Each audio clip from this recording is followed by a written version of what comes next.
Ang sikreto ng mainam na buhay nasa Diyos. Walang nakakaalam nung kundi ang Diyos. Siya gumawa sa atin eh. Matuto ka lang makontento. Mahirap ka.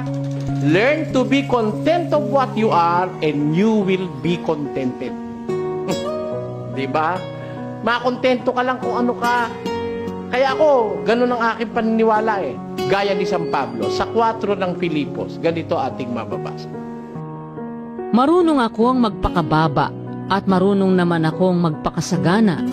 Sa bawat bagay at sa lahat ng bagay ay natutuhan ko ang lihim, maging sa kabusugan at maging sa kagutuman, at maging sa kasaganaan at maging sa kasalatan. Ayun.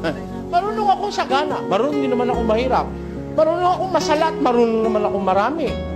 Tayo, kontento siya. O pagka kontento ka, may problema ka ba? Wala. Kano kita mo?